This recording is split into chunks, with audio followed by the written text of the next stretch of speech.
be coming. Yeah. Great. Appreciate everybody joining this morning and hope everybody's doing well. We're out here. Carol and I are debating if it's going to be 101 or 102 today. So we'll see which of those. It's even hot in Torrance. Yeah, it's hot everywhere. It's really miserable. And then we're seeing flooding in Vegas and all sorts of things. But we have a nicer thing to talk about today. Beth is going to take us on to a tour of some classic buildings. She asked if I was interested in having her do a presentation on hotels and theaters, and I'm a big fan of classic architecture, so I'm really looking forward to it. So with that, Beth, we'll turn it over to you. Okay. I think I'm sharing my screen. The one thing I'm not seeing, Bill, though, We're seeing is the participant or the presenter view. Okay. Let me put it in this view. Is that better? Hasn't changed. It's still the whole PowerPoint presentation. Oh, there you go. Well, there it goes. Now you're in. Okay. theater. Well, let me also Okay. just 1 second real quickly. Let me just mute everybody. And then Beth, I think you'll have to unmute yourself, but that way you can have a little less background noise. There you go. Okay. Okay, and then the one thing I'm not seeing, Bill, that we had seen before is the presenter view. Is there a way to see that where I can see notes and that sort of thing? If you click all the way up on your screen, there should be a Yep. thing for what you call it, view, standard, side-by-side speaker, or side-by-side gallery. So if you go to, I think, the standard speaker, you'll show up. Okay.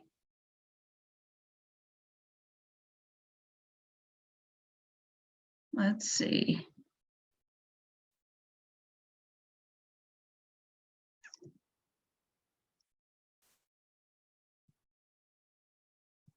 Okay, well, it's not giving me the view that I've seen before, but we can go ahead and get started. And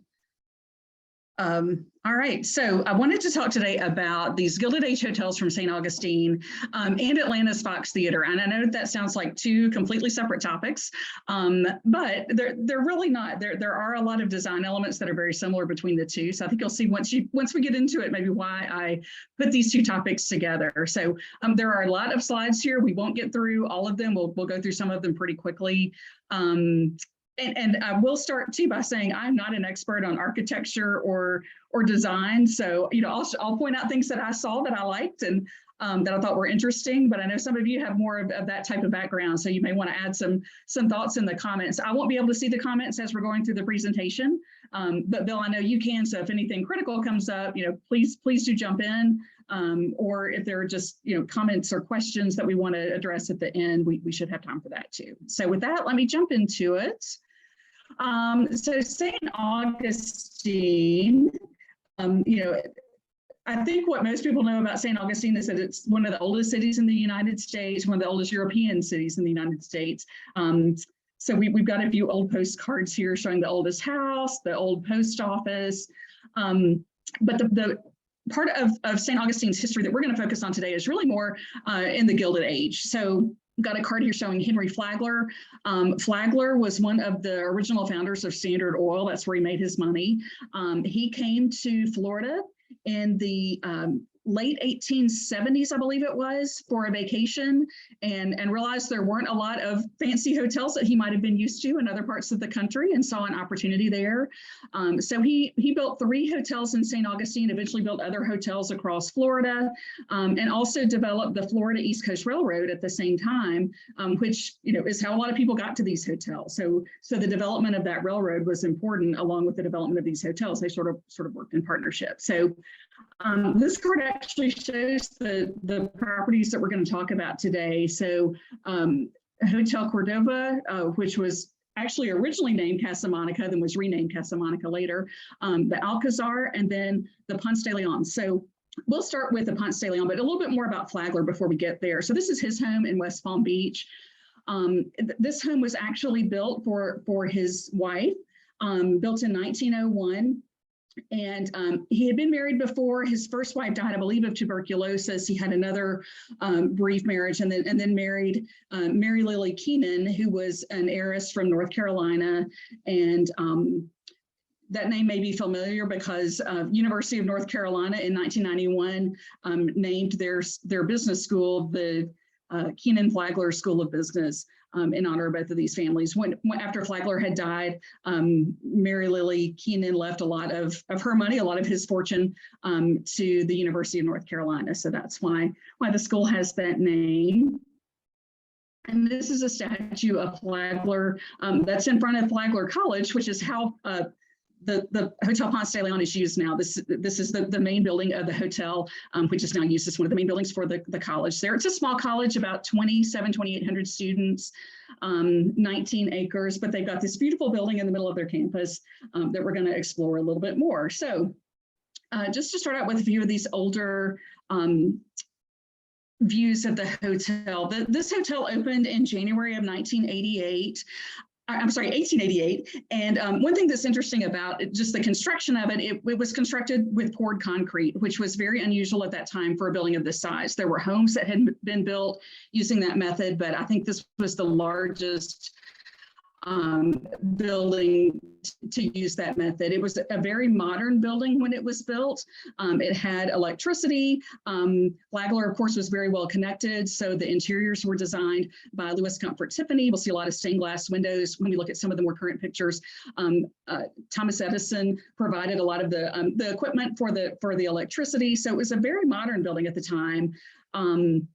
But you see the Spanish style architecture that's very common in Florida. We'll see that in some of these other properties as well. But just wanted to flip through a few of these older postcards. And then in a minute here, we'll get to some of the more current pictures that we have. So it's just a beautiful building right there in the heart of St. Augustine and really adjacent to the other hotels we're going to talk about. As I mentioned, this building is now used as part of Flagler College.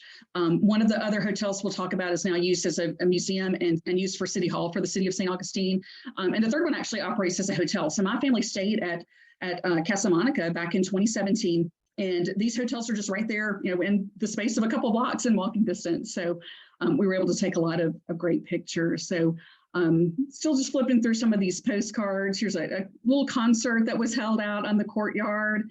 You can just imagine what the culture and what the season might have been like back at this time at St. Augustine. And this was certainly a time when wealthy people would travel to Florida for what they called the season, which generally spanned from around Christmas till around Easter. So generally around 4 months, this hotel would have been used before people would return home. Of course, Florida's hot in the summer, so this wasn't an ideal place to spend the summer, but it was a great place to spend the winter and the early spring. Excuse me, Beth, real quick, just so you know, your slides are showing up probably about 5 seconds or 10 seconds after you're changing. Oh, okay. So Okay. you might want to hit one early just so as time Yeah. flows before you get to describe it. Okay, no, that's But good to we know. just Thank now you. saw the alligator slide. I don't know how long Okay. you put it up. Okay, no, that's good to know. Thank you. Sure. Yeah, we thought this was interesting just because it had the alligators on it, but hopefully there weren't too many alligators just roaming the campus there. But it is Florida, so. But we'll just continue to look at some of these pictures. We're starting to get into some of the pictures that I actually took when we were there. It's just a beautiful property. And we'll get to some of the exterior photos in just a minute. I'm sorry, the interior photos in a minute. We're about to the end of the exterior photos. There's that statue. At least I'm seeing it on the screen now. It may not have shown up for you yet. That statue of Flagler that we saw on the postcard earlier. And it's just very ornate style. I've got a couple of close-ups of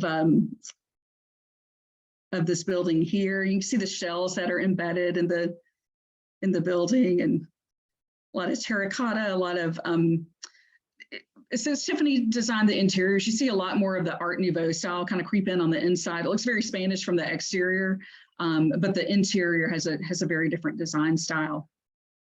I like these photos from the loggia that we were able, as part of our trip, to take a brief tour of this building, and it just had some very pleasant views. You can just imagine what this would have been like in the Gilded Age. I don't know how many of you watched the Gilded Age television show that was on HBO this year, but that was very much centered in New York. And I think usually when we think about the Gilded Age, we think about what was happening in New York at the time, or maybe Chicago, but there definitely was a lot of activity in Florida, largely in part to Flagler and some of these hotels that he built. And then again, bringing the railway to Florida. I love this picture from the loggia with a little orchestra out there. That must have been a very pleasant evening. So now we're moving into the interior of the building. So it may not have changed for you quite yet, but what I'm seeing is the entry in the rotunda, very ornate, elaborate. You see a lot of dark woods, a lot of gold. Again, when we were there, we were able to do a tour that was led by one of the students at the university, and they were able to explain a lot of the different design features of the building. You'll see there's a very elaborate mosaic floor. I think I've got a close-up of that in a minute. And then there are some columns here that have some very elaborate carvings. Again, more of an Art Nouveau style on the interior than what we saw on the exterior.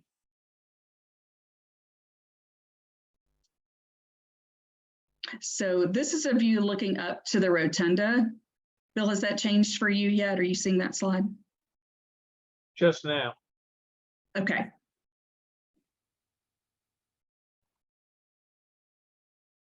Yeah, it's pretty spectacular. Yeah, it really is. It really is. And I wish I knew more of the details about the specifics of the design, but I just can't imagine what it would have been like back in that time to come here and visit as a guest, but then to spend time here as a student. I know the college I went to did not look anything like this, and we'll see in a minute the dining hall that was used. At the time it was a hotel, but has been maintained in a very similar condition. Is still used today as a dining hall by the students, and it's not like anything I have seen at a college before.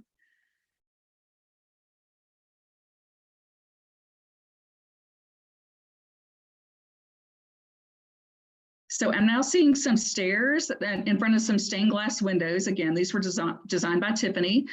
These stairs lean up to the dining hall that we're going to see in just a minute here.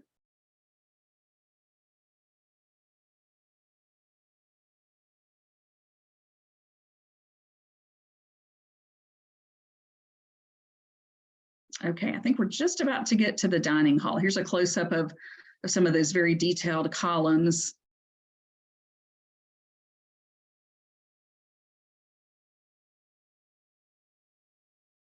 All right, so now we're starting to get into some pictures of the dining hall, and it's a much lighter tone. The ceiling is a much lighter color than what we saw in the rotunda. It's definitely much more open and area. There's a wall of stained glass windows, so it has this very light, sort of delicate feel to it.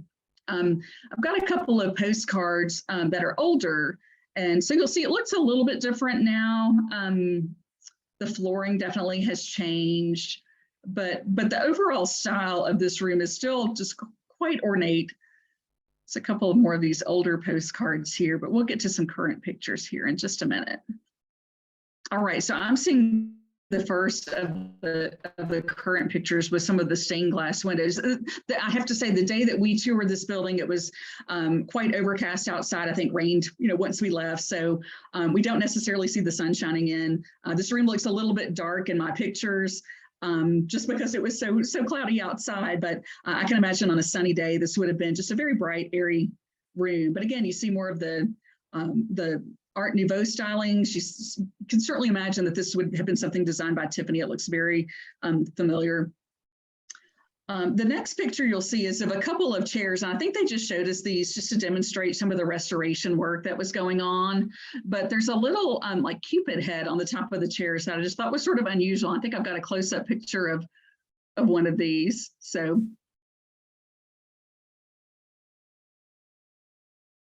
But then we'll get back to a few more pictures of the interior so you can see more of the details, just how elaborate the paintings are. There's what looks like a small balcony at the top of the room, which would have been used for maybe a violinist or some sort of musician to perform when guests were enjoying dinner. I don't know if they still use it that way today, but you can imagine what it must have been like to be a guest at that time. I'm glad they kept this so intact, that it's been restored over the years, so we can see what it would have been like when the hotel was in operation. Again, I know a couple of these are a little bit dark. It was such a dreary day. I'd love to go back sometime on a sunny day, and be able to see more of these details with the sun shining, and especially to see those windows with the sun shining in. I think they'd be really spectacular.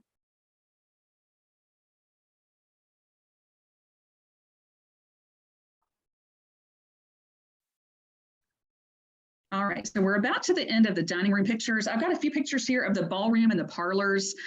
They're not quite as elaborate. I can certainly picture that there could have been fancy balls back in the time when the hotel was in operation. But to see the room itself, I mean, there's beautiful chandelier. You can see the medallion that it hangs from. Definitely a lot of care and detail put into these rooms, but not quite as striking, I would say, as the rotunda or the dining room.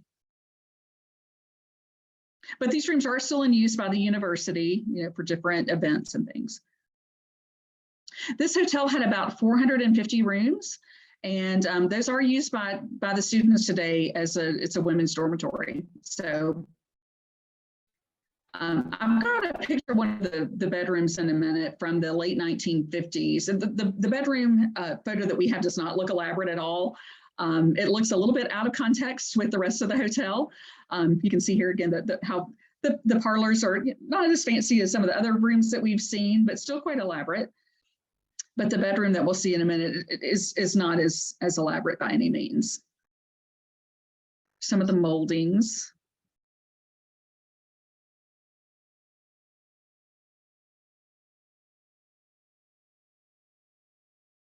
And they had some mannequins that were dressed in period costumes. So you'll see a few of those in the background of these photographs. You have any idea what they call that three-way couch? I don't. I've seen the chairs like that with two, but I haven't seen one with three before. So I'm not sure. I'm sure there's a name for it. And hopefully somebody can put that in the chat. Yeah, I've never seen three before. That's the Annie conversation couch. I guess so. I was going to say it's the love seat with a, what do you call it when you were chaperone? Yeah. Right. Maybe so. Maybe so. So here's the bedroom that I mentioned. You can see it, at least by the 50s, it wasn't very elaborate. Now it may have been much more elaborate, around the turn of the century, but at least what I see here, it's got a nice little fireplace.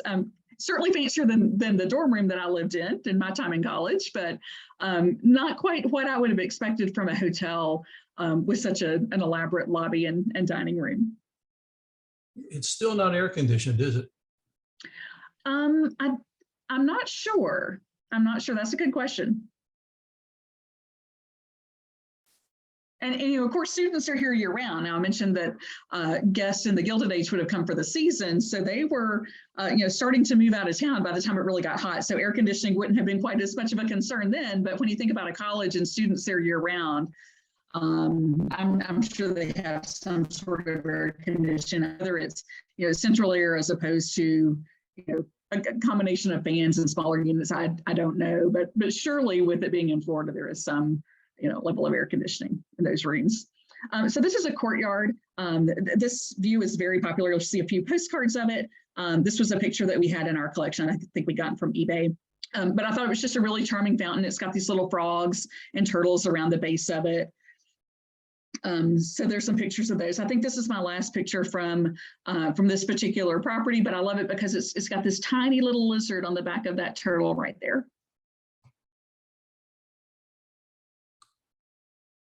I do have just a few of these stereo cards. We'll go through these really quickly. Some I didn't even include because they were pretty faded and not good condition. So we'll just move through these quickly here so we can get to our next property. So the next hotel that we'll talk about is the Alcazar Hotel. It was also built by Flagler. It was intended to be Slightly less formal property. You'll see there's more of a sporting theme associated with it. It has a very large indoor swimming pool that we'll see. I think it had tennis courts behind it, but it was built in that same time frame. It is currently used as a museum. The Leitner Museum is housed in part of the hotel, part of the building.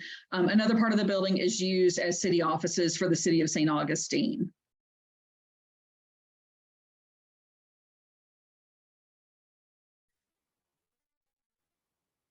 But it's also in a Spanish style, which is very popular at that time. There's a sort of a large courtyard, and I had seen something I read indicated that at one point there were going to be shops out in this front area. Those were never built, so now we've got this large courtyard there. A few different views, and again, I've got a few of these older postcards, older pictures. But then I've got some pictures that we took in 2017 to show you. This is kind of nice because it's a view actually from the Ponce de Leon looking across to the Alcazar. And this over here actually is the third hotel that we're going to talk about, Casa Monica. So we'll get to it in just a little bit. But it's nice to see how close they are right together. And they still do have this large courtyard in the middle. So it's just a very pleasant area right there in St. Augustine.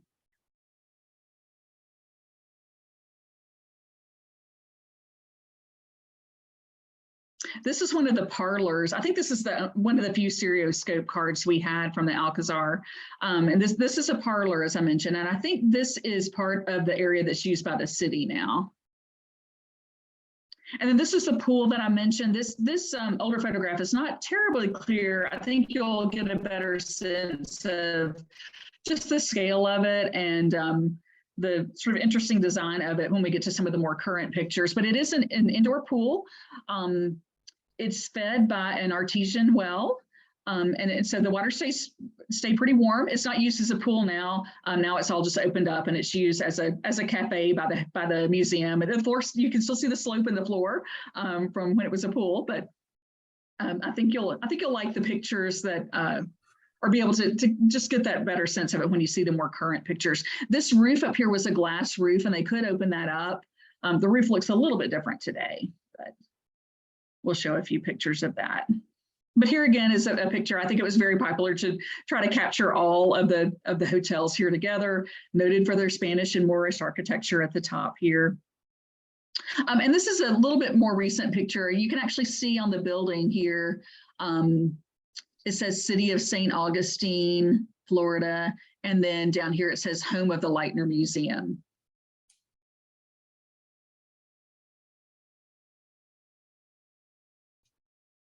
So we're starting to get into the more current pictures, and again, is not as formal, not nearly as fancy as the Hotel Ponce de Leon, but definitely has some interesting architectural elements. It's still a very pretty building, even though it's less formal. And I believe it used that same poured concrete method. So here's where we get into some more of the recent pictures. So this is what the pool area looks like today. I've got a picture coming from the other end of the building, I think right behind this, but you can see some tables and things set up. So they do still use this space, but it was just interesting to be in the space and think what it must have been like to use this as a pool. I think they said the water that came from that well had a little bit of a sulfur smell to it. So may not have been quite as pleasant as I imagined it to be, but it's just a really pretty design. And I think at the time it was the largest indoor pool when it was built. So here's a view from the other end. You can see the steps that would have gone down into the pool. And there's the roof. So we don't see the glass roof anymore, but some of that similar structure is still up there.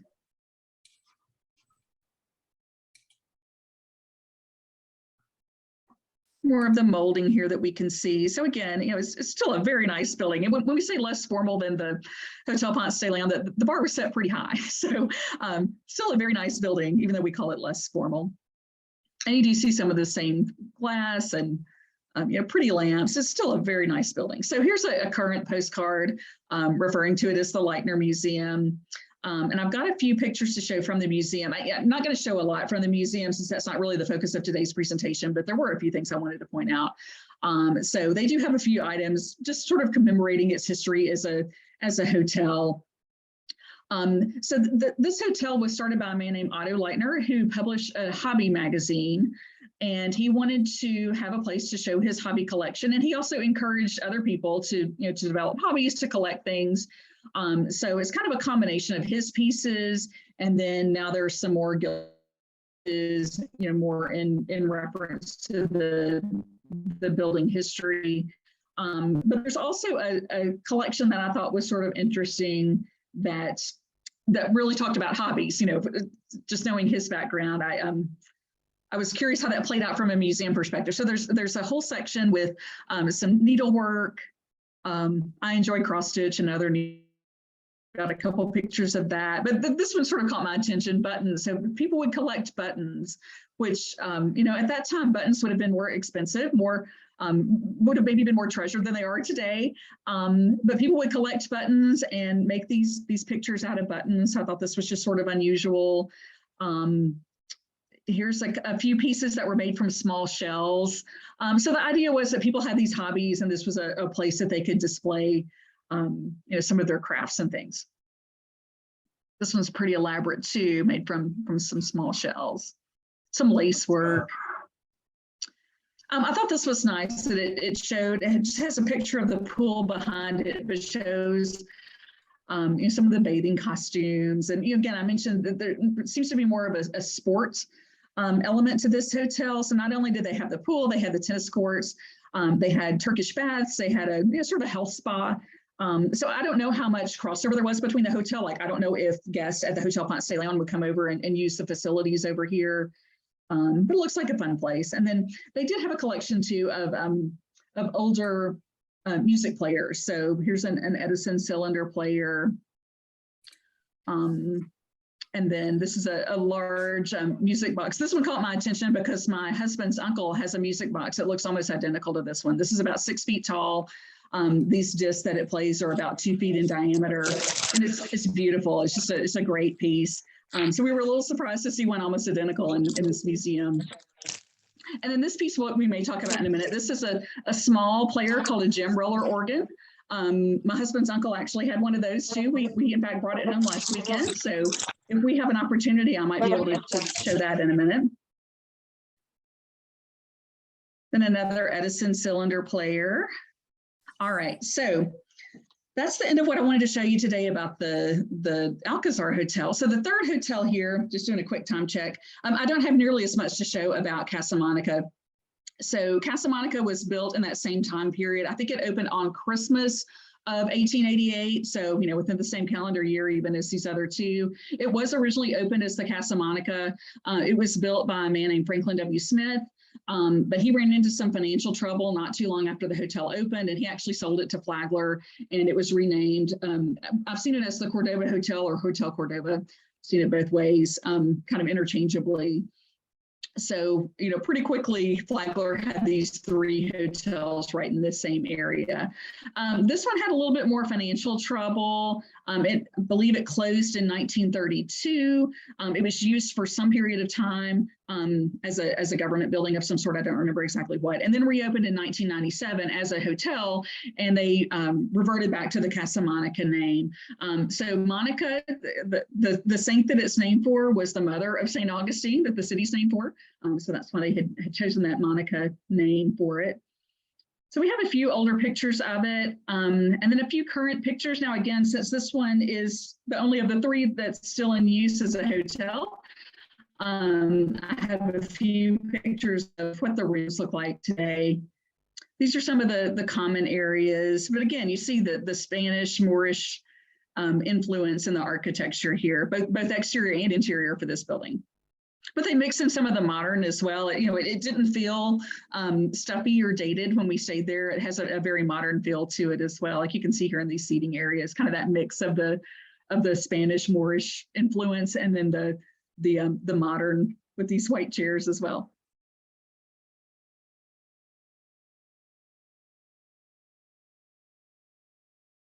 So just a few pictures of what one of the rooms looks like.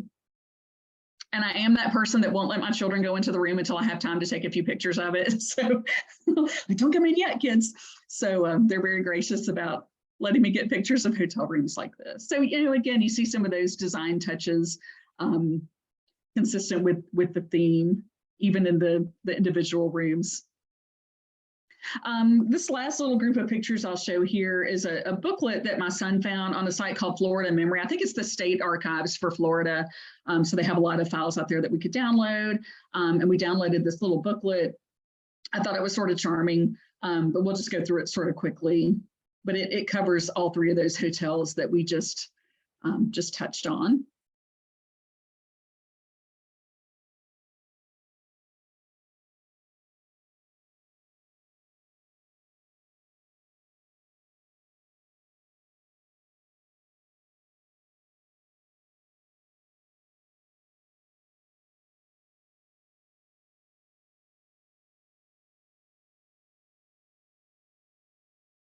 I think there's just a couple more pages of this booklet.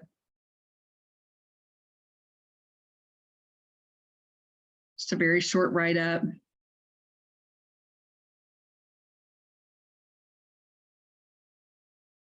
Then another panoramic view of the three hotels. And that takes us to the end of the hotel section. So maybe I'll pause there. I haven't been able to see the chat. Do we want to flip over to the chat for a minute? Are there comments or questions on the hotels before we move into the box? Not too many questions, but I'll tell you, I really enjoyed particularly that, it's called the Lightner Museum. Is that the name of it? Yeah. Mm-hmm.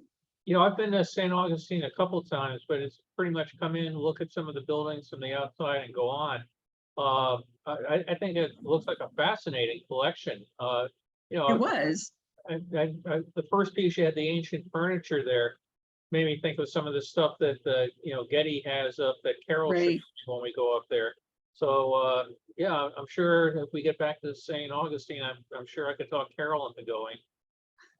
Well, and that's part of why I wanted to show this today. This was not a part of St. Augustine that I knew. I'd only been to St. Augustine once before. I think I've said in this group before that when I was growing up, we would go to Disney World most years with my grandparents, and we would usually have some sort of side trip as part of that longer trip. And so we had gone to St. Augustine, but I definitely remember the oldest house and sort of that old part of the city. I remember going to Castillo de San Marcos, but I wasn't familiar with these hotels or these buildings at all. And they may not have been you know, in the same condition when we would have been there in the 1980s. So this was sort of a surprise to me when we were there in 2017. My husband knew about it somehow. I don't know. I'm not sure why he was familiar with it, but he was aware of it, and you know, booked us a couple of nights at Casa Monica, and we got to enjoy this whole little area. But it was completely not what I was expecting, or not what I remembered from St. Augustine.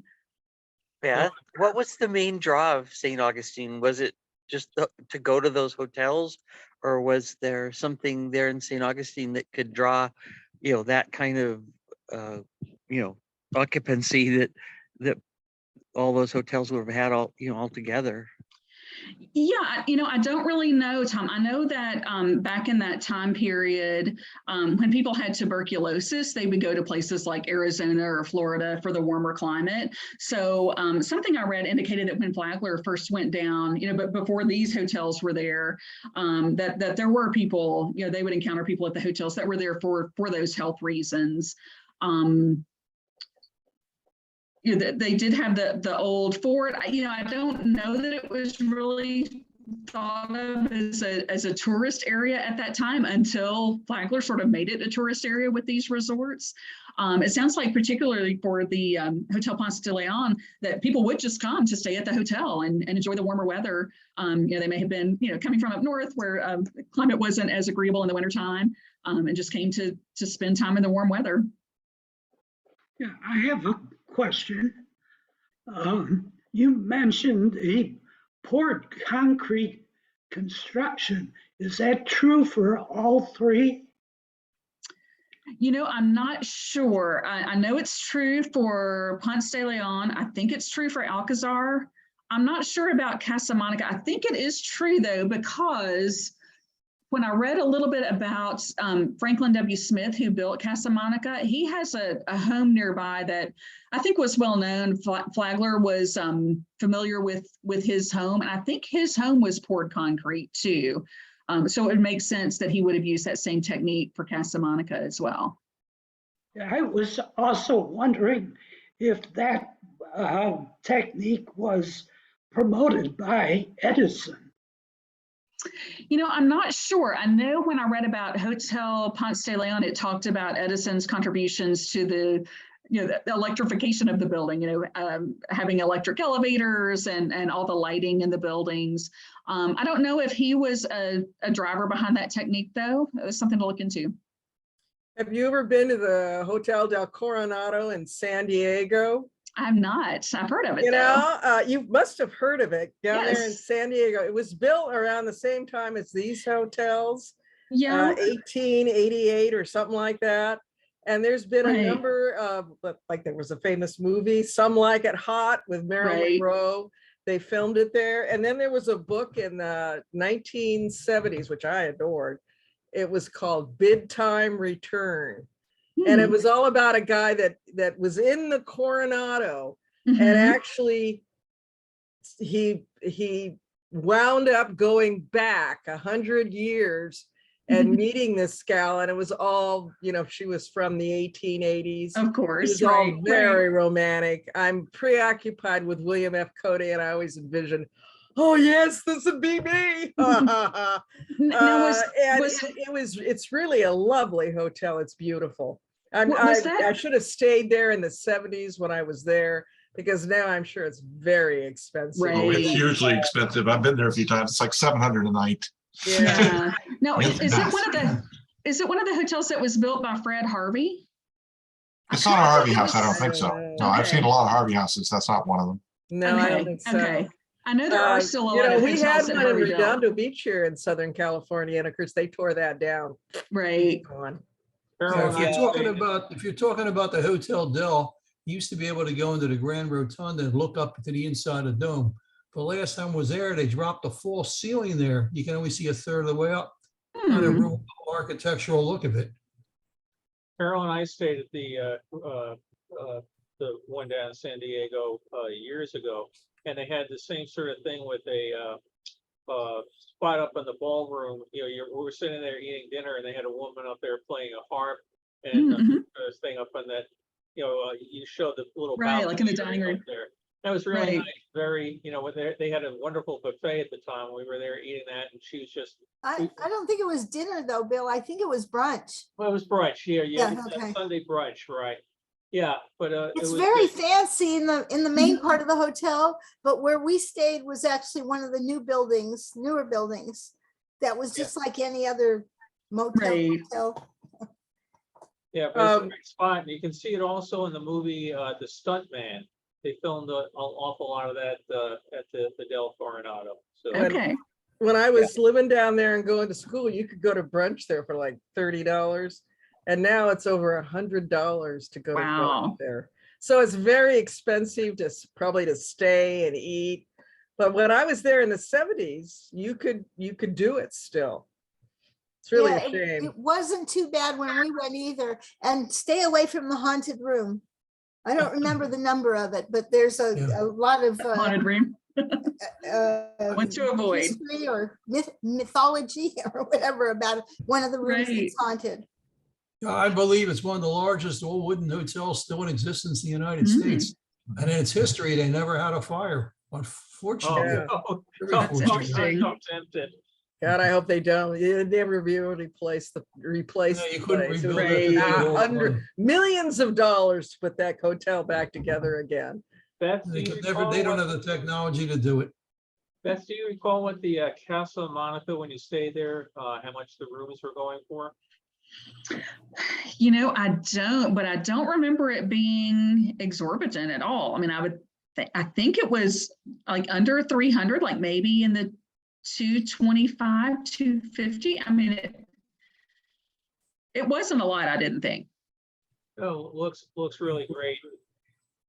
When you go to St. Augustine, there's a lot more to see than just the hotels. The whole city Right. is beautiful Spanish architecture and It narrow is. streets and cathedrals. There's quite a bit to see there. Yeah, it's beautiful. Well, Greg, Jacksonville's take close us up by. to, Atlanta Did you then? jump in the Fountain of Youth? No, we didn't. It doesn't work. I dropped a couple things in the chat which have to do with Florida, but not Okay. the immediate area.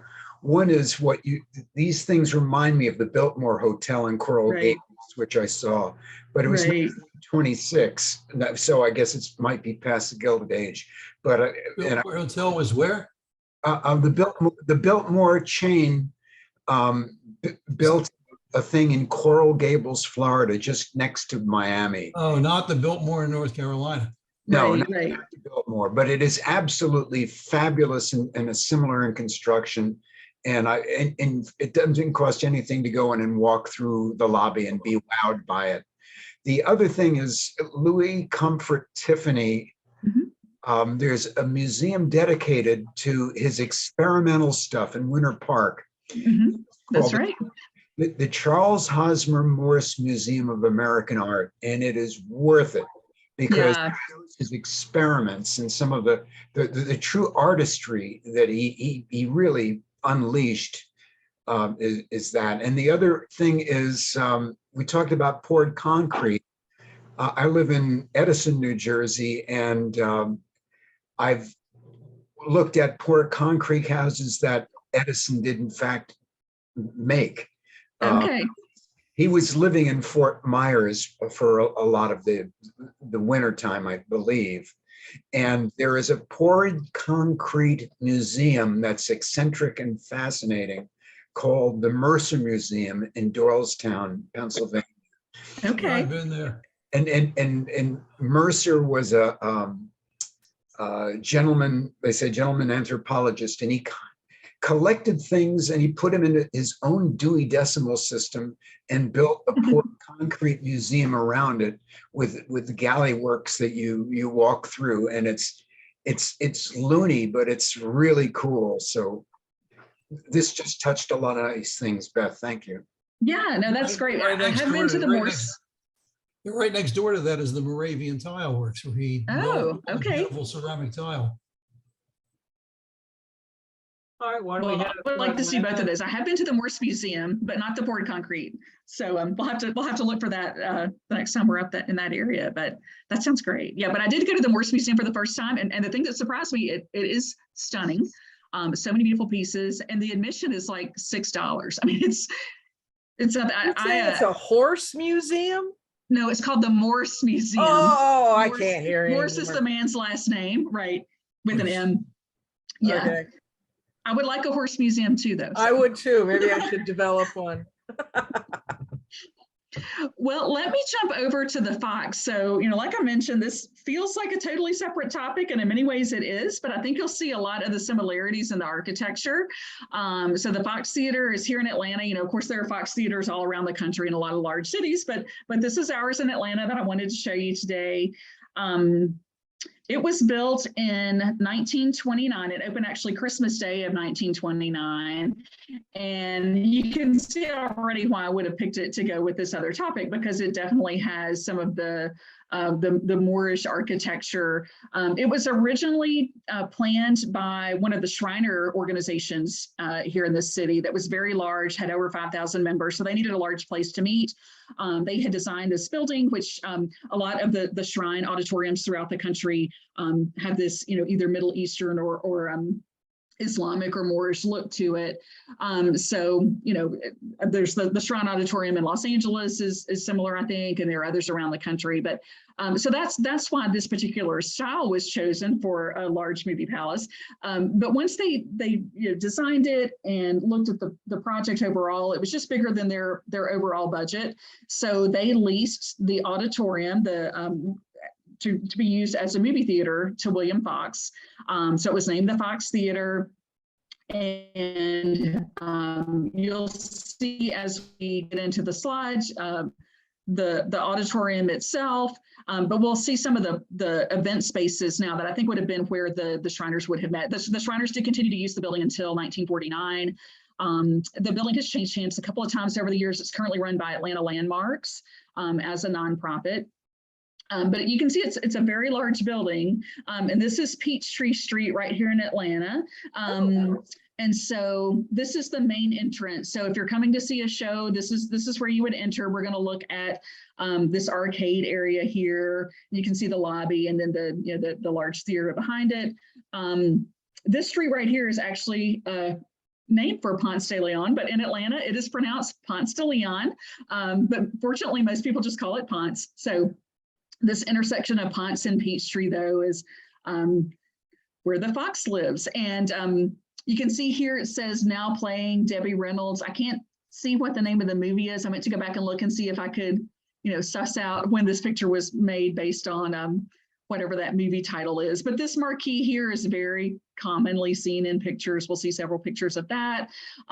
This hotel right here across the street is the Georgian Terrace, which has also been there for many, many years. Now, Gone with the Wind did not premiere here. That's a common misconception. Gone with the Wind, in fact, premiered at the Lowe's Grand Theater, which was down the street. It burned in the 70s. So I moved to Atlanta well after that, so I never actually saw that theater.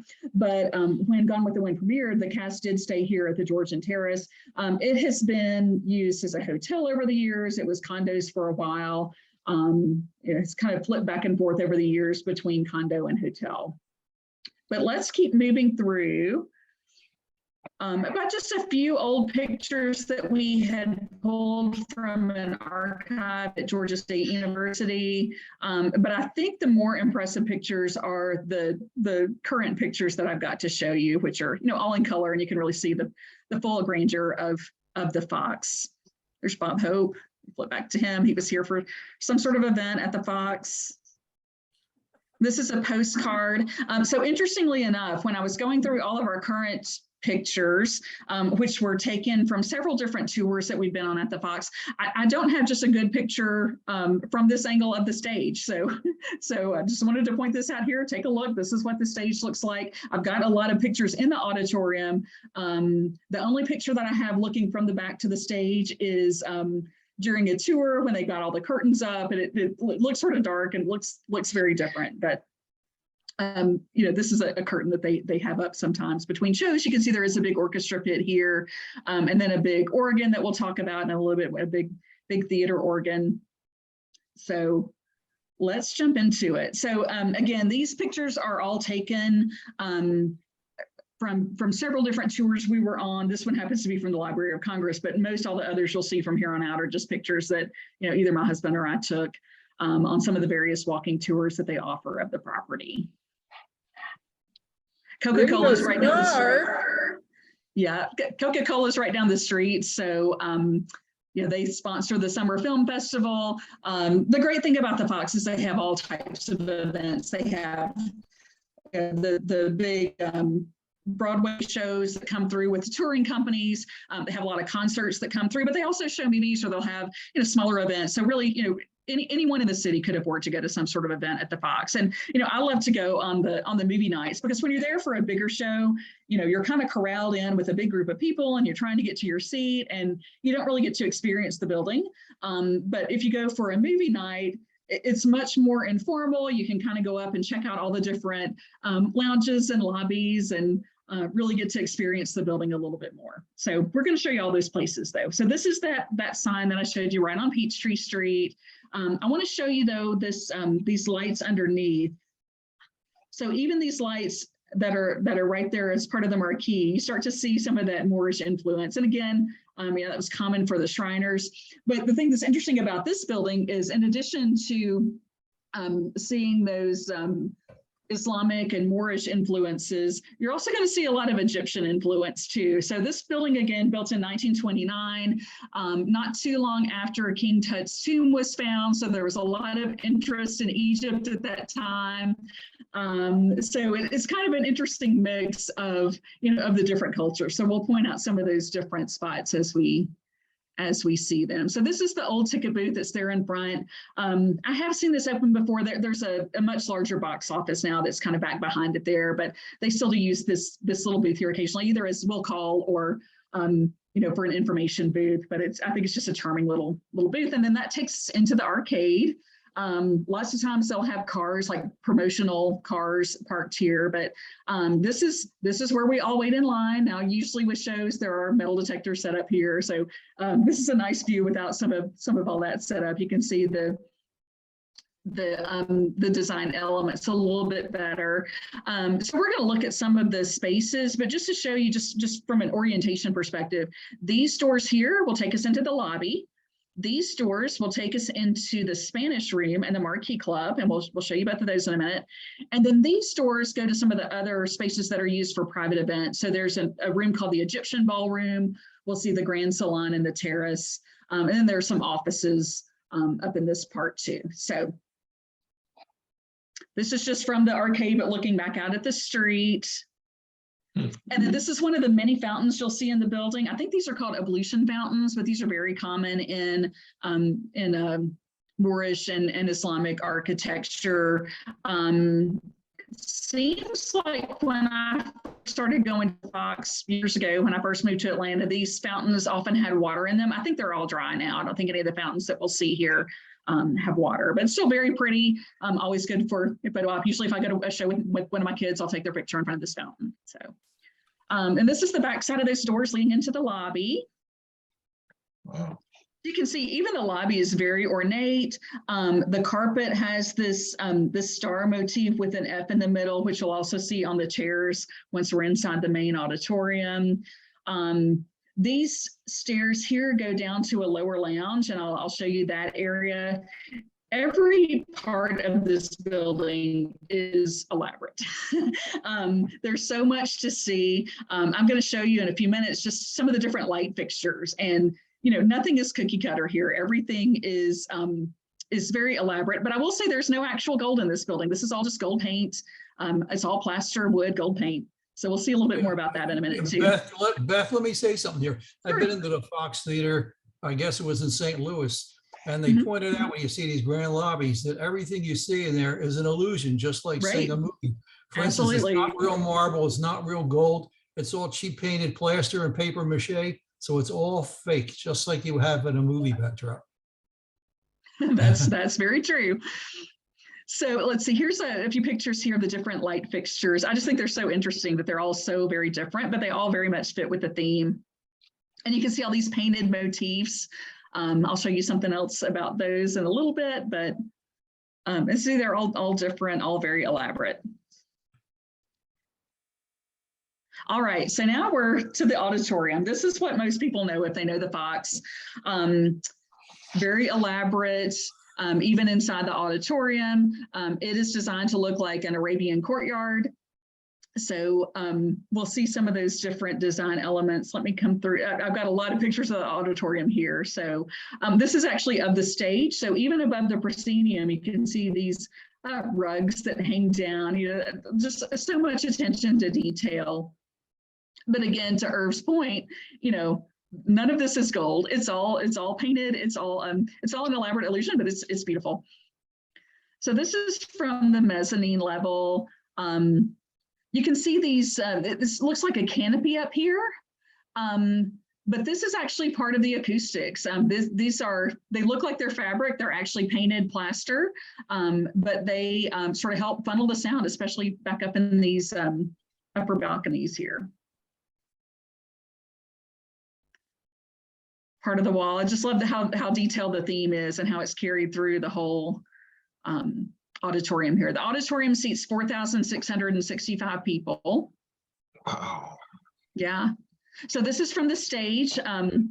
Looking back, a couple of the tours that we've gone on have taken us onto the stage. So this is from the stage looking out.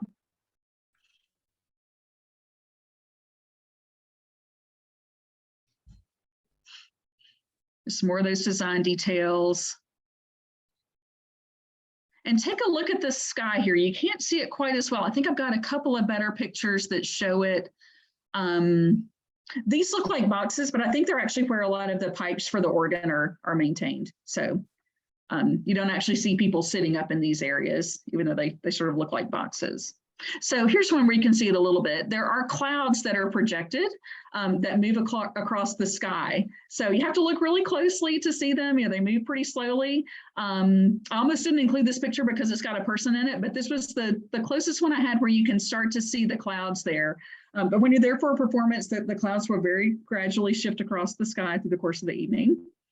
And there are little lights here. You can see that look like stars.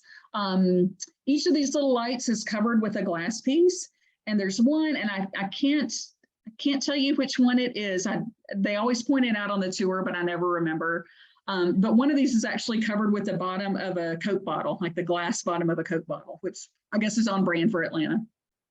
But about a third of these lights do flicker. So it's interesting just to see the clouds moving across the sky and the flickering stars. It definitely sets the scene that we're in this Arabian bazaar watching, you know, Frozen. So it's just a great experience. I love the Fox. I've been many times over the years. So grand. And this is the picture that I mentioned that's looking from the back. We were there for a tour in the middle of the day, so they didn't have the curtain down. It looks pretty plain here. You can see the organ up in its raised position. I'm going to show you a few more pictures of the organ in just a minute. But definitely prettier when they have the curtain down. And again, this is looking from the front. You can see how elaborate the chairs are here. And there's the F that I mentioned that we saw. This is the same motif that was on the carpet out in the lobby. So this is the theater organ that they have. It is, at least at the time it was built, was the second largest in the country. I think that's still the case. It's made by a company called Moeller, so it's called the Mighty Mo. We've had different organists over the years. For a long time, the organist was a man named Larry Douglas Embry. And so at Christmas, they would do a program where he would play the organ, and we would sing Christmas carols, and then they would show a Christmas themed movie. And they called that program Larry Carols and Mo. He passed away in 2016, but they have different programs and things. So it's always a highlight when we go to the Fox. And, a lot of times before shows, they'll play the organ, or especially when they have the summer movie series, they'll play the organ and sometimes show one of the old, serials like Flash Gordon, or, one of those really old series that Joey can tell us more about those. But it's just a great time. And this organ is just very special to Atlanta. They did take it out for a significant rehab project back in 2020, which, a lot of 2020, the Fox was closed anyway because of the pandemic. But it has just been recently refurbished. And it's beautiful. At the end of the slide deck here, I've got a slide that just shows different resources. And one of the resources that I listed is a link to a concert that was streamed on YouTube right at the, I guess it was on Christmas Day of 2020. And so they had just gotten the organ back from this rehab project. They did have a temporary organ in place while it was out, but again, the Fox was closed most of that time anyway. So I don't know that I ever even saw the temporary organ. But they had this book. We went to an event called Archives Night back in June. And one thing they showed us in Archives Night was this like 2-inch binder that had all the details on the organ restoration. And I think the reason we're seeing two here, I think we're seeing Mighty Mo and the temporary organ. But I just love that they kept all these like great details. So the next time they need to do a rehab project, they've got, a blueprint for it. And we happened to be standing at the table looking at this binder when the current organist, who's named Ken Double, walked up. And so he was able to tell us a little bit more about the rehab project. So very interesting to hear about it. But I said this was the second largest in the country. The largest is the organ at Radio City Music Hall. It's not a Moeller. It was made by Wurlitzer. So I think this is still the second largest theater and the largest Moeller theater organ in the country. There's a group called the American Theater Organ Society that promotes these types of organs and different programs related to them. Beth? Hey, Joey. Beth, yeah. What did you say was the seating capacity of the Fox? 4,665. Wow. Because I'm thinking of the old. It's as massive as the old Roxy Theater that was demolished here in New York City in 1960. Okay. And that had a capacity of 5,920. So the Fox is a massive building. Wow. It is. And so far, we've really just seen the lobby and the auditorium. We've still got a lot of private event spaces to show in a minute too. So this is some of the paneling that's right around the base of the Fox. You can see this paneling does get worn. So there's a spot here that's sort of worn off. You can see some of the wear here, but never fear. The Fox has a full-time preservation staff. I think it's the only building like this in the country that maintains a full-time preservation staff. So this is part of their workspace. I mentioned some of those painted motifs that we had seen. They have all the, the stencils and blueprints for those. So when they need to touch those up, they've got stencils for that. This drawer, this cabinet of drawers is just, flat drawers with a lot of those stencils in it. And I think when we had gone on one of the tours, they said that it's the same family that has maintained this preservation role over the years, that it has kind of been passed down through a single family. So I like crafty stuff. I would love to learn more about that, but I just think that's really interesting that they've got this whole preservation group, but you can see why. I mean, you see how large the space is and how elaborate, and how much paint it takes to keep that illusion up. So I wanted to show you that. So when we were in the lobby, I mentioned the stairs that go down to the lower lounge. Even the lounges are very elaborate. This is a kind of a closed area.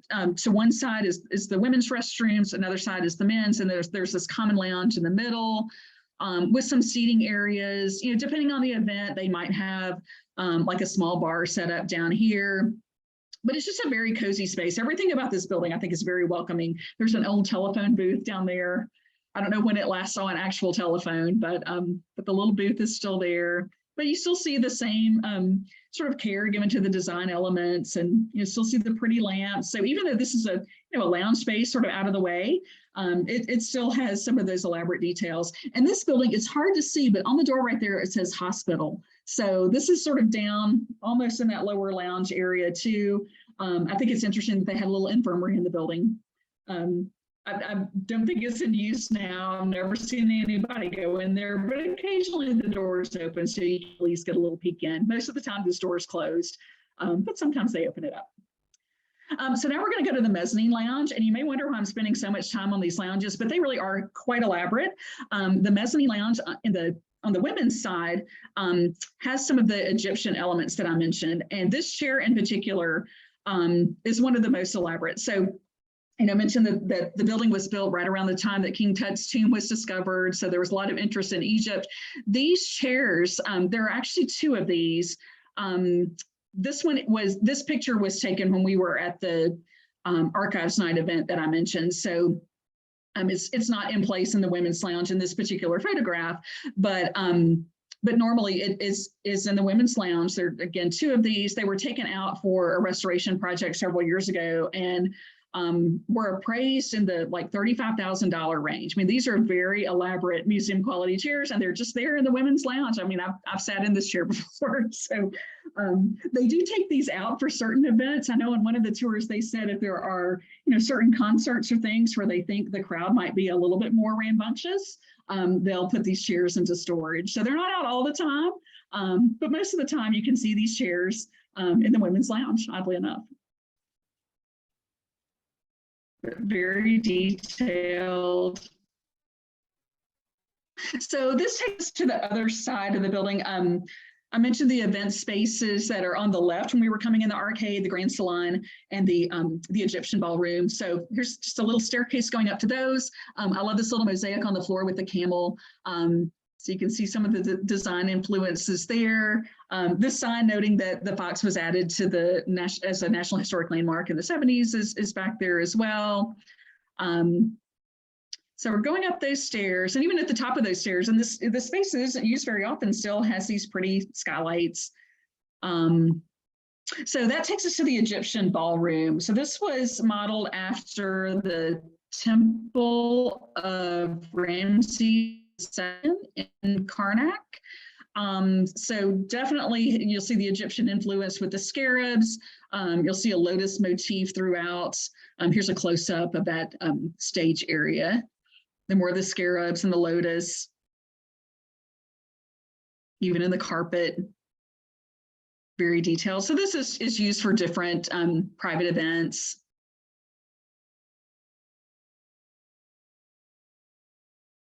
And this is I'm not even sure where we got this, maybe eBay, but a little coat check ticket or a ticket for a dance in the Egyptian ballroom. Then this is the Grand Salon, and it's attached to a terrace. So I'll show you pictures of both the Grand Salon and the terrace. These pictures I actually took at the Archives Night that I mentioned. You can see the table set up for the Archives Night event, but just a very detailed skylight here and just all the details on the ceiling. This is a very pretty room. I had seen it before on the tour, but I had never been to an event there before the Archives Night. But it has a fountain in it. Again, all the fountains that I mentioned are dry, but very pretty. Definitely more of the Islamic and Moorish design than the Egyptian for this particular space. But these are the doors leading out to the terrace. Some of the lights there. So here's a view from the terrace. Got tables and chairs, just very pleasant. Again, I feel like the Fox is just a very welcoming building. It feels very comfortable when you're there. If you're familiar with the Atlanta skyline, this building, maybe one you've seen before, has a tall glass pointy top. I took a picture of it because when I first moved to Atlanta, this is where I worked, which is very convenient because I have no sense of direction. And you can find this building from pretty much anywhere. It's easy to spot. So it was always helpful. If I got a little bit turned around, I always knew how to find that building. But it's a nice view of it from the Fox. This is looking back into the Grand Salon from the terrace. So this is the Spanish room. So again, when we were in the arcade, the first two rooms we just saw were on the left.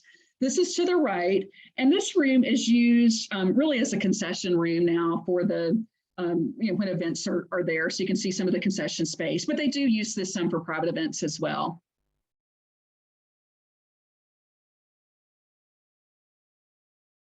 So I did want to show just a few more pictures from Archives Night, just taking a quick check of the time. This is a chair that's normally in the Spanish room. It's good to see it in a little bit more detail.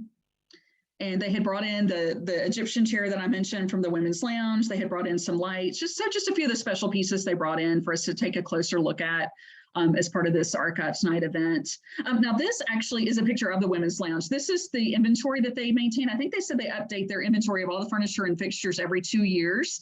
So if you open up this binder, there's a little picture of every fixture, every piece of furniture, with some information around where it's located, the latest appraised value, if they have anything like that. But on the cover here is a picture of the Women's Lounge. So you can see those two chairs as they normally are in place, just here in the women's restroom. So funny little touch there at the Fox. Also at the Archives Night, they talked about some of the movies that have been shown at the Fox over the years. Now, certainly in the early days, they showed movies, but even more currently, they'll occasionally show movies. But they had this very elaborate ledger, detailed ledger folded out here. So, my background, I was starting my career as a CPA. It was interesting to see their ledgers here and all the details that they maintained. I thought this was sort of funny. It says movies and concerts, live at the Fox, Milli Vanilli, but then there's a big canceled sticker over it. So I thought that was interesting to see. This one, I knew nothing about this company. So I know it's hard to read because this is a large poster that's behind glass. It says Fanchon and Marco. And then at the bottom, it says Fox. And I had not the slightest idea who Fanchon and Marco were. Let me pull up my little note here. They were actually a brother and sister who put on these different large, elaborate performances at theaters all around the country. And this poster in particular was in an interior office. It was printed in 1929. It's in very good condition. It's kind of surprising that it was, still back there after all these years. But they were a theatrical firm, siblings, as I mentioned. They started in vaudeville. In their performances, they had kickline dancers even before the Rockettes came into existence. And they would put on these large, elaborate stage shows that they called ideas. So there was an idea called Gems and Jams, I think, that was performed at the Fox. They had an idea that was robot themed even before the Metropolis movie. So it sounds like they were very progressive for their time and put on these very elaborate shows. Fanchon also trained the dancers for the big opening event at the Fox in 1929. So it was kind of fun to learn about this duo, but then to see this poster and how it tied into the Fox's history. So Next few slides here. So in the 1970s, the Fox had sort of fallen into disrepair. It wasn't getting as much traffic as it used to. And Southern Bell needed a new headquarters and needed a new parking deck to go along with their headquarters. So they wanted to buy the Fox property and tear it down and build their headquarters and parking lot. So I won't go into all the details, but there was a very grassroots effort that sort of built up to raise money, a big Save the Fox campaign. So these documents, I know that you can't really read these, but a lot of these documents are some that were created as part of that Save the Fox campaign. A lot of musicians and people who had performed at the Fox got involved in the campaign to save it. So this is a check from Leonard Skinner. Leonard Skinner did a big performance and donated all the proceeds to the Save the Fox campaign. They also recorded a live album at the Fox. So there were a lot of different groups that just try to draw attention to the Fox and raise awareness about the need to save it and raise money, of course, to save it. So they were able, obviously, to save it. That's why we're talking about it today. But it took a lot of negotiations. Southern Bell ended up building a headquarters just really on an adjacent property. They're very close by. But I'm just very thankful that they were able to save the Fox through that grassroots effort. This is a medallion that was produced to celebrate the 50th anniversary of the Fox in the late 70s. I've actually got one of those medallions that I can show you after we turn the camera off. So just a few more pictures of the backstage area here. This is a very not elaborate screening room, security office. So under the stage, I think this is the mechanism that they use to raise and lower the part where the organ is. Some more backstage pictures. This is the old electrical panel here. And then I've got just a few pictures of the rehearsal spaces and the dressing rooms that we'll just go through. Here's one of the dressing rooms. There are 19 dressing rooms in total. I think this is one of the nicer ones. They don't all look quite like this, but one thing that's interesting about the dressing rooms, they had redone the rooms maybe 10 or 15 years ago, and ever since then, they had put in new furniture, and the people who have come through, performers that have come through these dressing rooms now always sign the drawer. So any drawer that you open in any of these rooms will have signatures from performers who use those dressing rooms. So here you can see like South Pacific Tour or Wicked or Mary Poppins Tour. They do that at all the Fox theaters, by the way. Was that a question? No, at all Fox if theaters. They do that at all, or they do. And sometimes they do caricatures and artwork on the walls. They're quite right. So these are a couple of posters that this one actually looks like a poster that's taped to the wall. The next one looks like a poster that was painted on the wall. But you see all the signatures here. So lots of fun things to see backstage.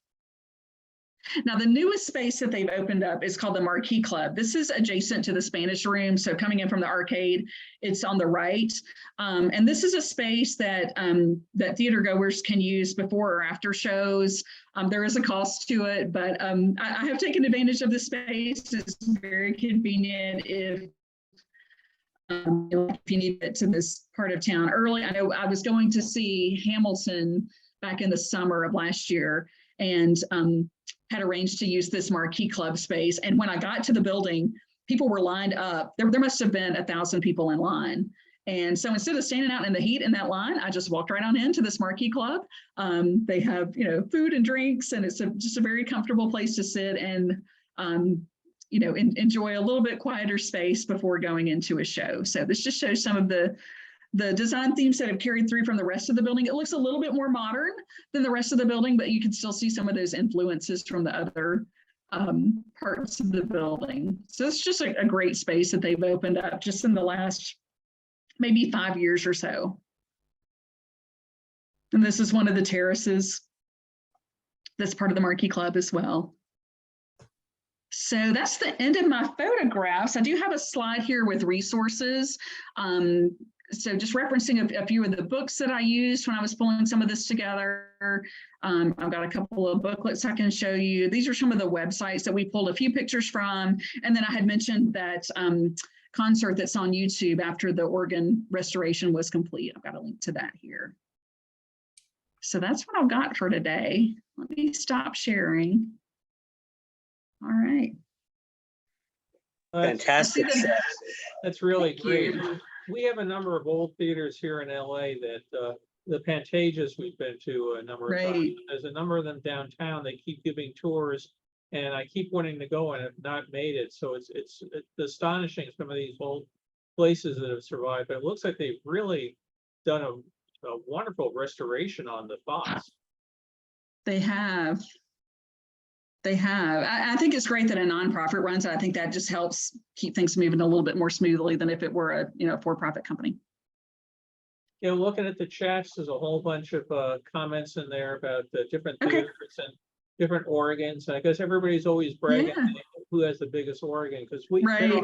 there's a place near us called San Simeon that they give organ concerts, and I think they brag they have the No, it's San Silmar. San Silmar, sorry.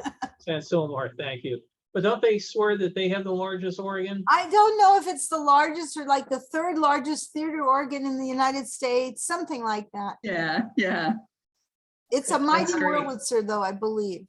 Right. Yeah. I grew up in Memphis and we had an Orpheum theater and the big organ there was a Wurlitzer. So yeah, I'm just scrolling through the comments. I have so many great theaters all around the country. You know, this is just the one that I'm closest to. Yeah. And the hotels in St. Augustine were just the ones I happen to have pictures of. But yeah, just there are these great old hotels and theaters all around the country. I would Well, love to go now- to all of them. The organ that Bill's talking about is not in a theater, Oh, okay. came from a theater. It's in a, what would you call it? A sort of museum? Well, these people built it as their own living room, and they basically would invite people up. They have a huge collection of music boxes and mechanical, players and that. And then they screen movies up there. And like you mentioned, they would, you mentioned Flash Gordon, they would get up there and we would go and see The General, The Phantom of the Opera or something, and they play it all live. But there was this guy, Merle Norman Cosmetics, and he took all the money from cosmetics and built this giant museum. Down below is full of cars, and upstairs is music boxes, and then Wow. their dining area. They didn't live there, but they had a whole formal kitchen and dining room, and they'd invite people to come in for dinner, and then they'd step into the theater and the organ. There it is. It's amazing. Yeah, Bill, they Wow. have tours every Saturday and they are free. Yeah. All you Actually, have to do 3 is make days a week. reservation. It used to be 3 days a week, but I don't know now what's going on because of the pandemic. Well, you'd have to check the Yeah. Nethercut Collection website, Yeah. but it's an amazing tour. It's really good. Yeah. Yeah, in That sounds And right. the great. man, and the man who leads it is the one that maintains all of the musical instruments. So he really knows his stuff. Yeah, his name is Kyle Irwin. Yeah. Great guy. We've gone to a bunch of things there. In the Well, chat. in Sorry, go ahead. I was going to say in Balboa Park down in San Diego, they have a large outdoor theater that has a huge stage area with it. You know, it's kind of like a look of the Hollywood Bowl, but it's a little bit smaller scale. But when that opens up, there's this huge pipe configuration. And on the days that I mean, during the summer, I think it's almost daily, and during the winter, they're closed 2 days a week. At around noontime, somebody comes out and plays the organ every day, and you can hear it throughout all of Balboa Park as they're playing this thing. I don't think they try to say it's the largest in the world, but it was just like I had no idea it was there until we went down after we moved down here to Isn't that visit. called the Spreckles organ? Yeah, it's the Spreckles. Yeah, Yes, it is. Spreckles Organ Pavilion. Yeah. I've never been there when it's playing, but you can tell it's a beautiful organ. Well, during the summer, I think it's like noon every day. Somebody comes out there and plays it, or almost every day. We've been there 3 times since we moved down here, and 2 of the 3 times they were playing, and the other time we were there on a Monday, which in the wintertime they're closed on. Most of the activities in this place is closed on Mondays, so that's why there was nobody playing it. So Yeah, it was actually built for the World's Fair that's held there in 1915, the Panama exhibition. yes, yeah, that whole park is part of that. Yeah, it's got various fairs over time, but that was the first one. Spreckles is from the Spreckles Sugar Company, right? Yes. I think so. We actually stayed in a mansion just down the street from the Del Coronado Hotel. it's a long story, but that was owned by Spreckles. Right, Yeah. Bill? Yeah, it was a friend of Carol's, was a doctor, and she asked if we wanted to go there for the weekend. So we said, sure, and we went down, and the house is just astonishing. And the room we were in was the Wedgwood room. The bedroom had all sorts of Wedgwood plates inset into the plasterwork going around the room. And the ballroom for the house is, oh, we don't use it much for dancing anymore. It was bigger than our house. It was astonishing. But it was about a 5-minute walk to the Del Coronado. They had great neighbors. In the chat, people mentioned the theater, the organ in Luray Caverns, and this is it here. Very different for their pipe organ. They don't use pneumatic tubes like they do at, say, the Fox or anything. They use little rubber mallets that tap the stalactite to give sound. So if you get a chance to go to Luray Caverns, it's a really, really unique experience, and we've been there a couple of times. It's just because people mention that in the chat. Well, why is it when I look at your photo, Bill, I can't see the whole image? I have to grab the photo, pull it up, down, left, right to see it. And it was the same with Beth's presentation. You can't see the whole image at once. Oh, I I can. didn't have that problem.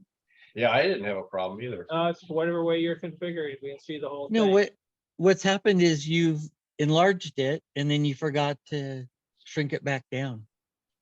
You have to use Obviously somewhere. two fingers and just squish it back down and you'll be okay. So just a note about the organs. So organs come in different categories, obviously.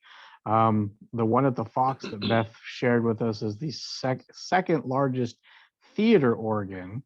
The largest is at Radio City Music Hall, as she had mentioned. So that's in a different category than pipe organs or the one at the Luray Caverns and stuff. So. Yeah, I think church organs are a whole different category too. Oh, completely, yes. Yeah. Oh, I did want to show. I was just gonna ask if you were able to show us your little organ. Yeah, so I had planned to use a different screen, so I thought I was just going to be able to kind of turn things around a little bit. Let me see if I can still turn it. Andrew, can you maybe hold that back a little bit? Okay, so one of the pieces that we saw from the Leitner Museum was called the gem roller organ. And you can see this one looks identical to the one that was in that picture, and it says the gem roller organ here. And it does have a roll, kind of like a roll that you would see on a music box. Has the little pegs here with keys. And we just brought this home last weekend. I'm curious, I see one of the keys is missing the little pad underneath here. I may be able to maybe polish those up a little bit, or at least clean them a little bit. But right under this part that says the gem roller organ, it has bellows right here. So that's what drives the sound. So if I turn the crank here, and I will tell you it's loud, so you might want to turn your volume down a little bit.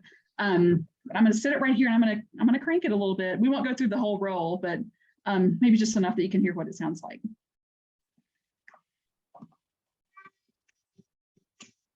Not hearing it. Let's see.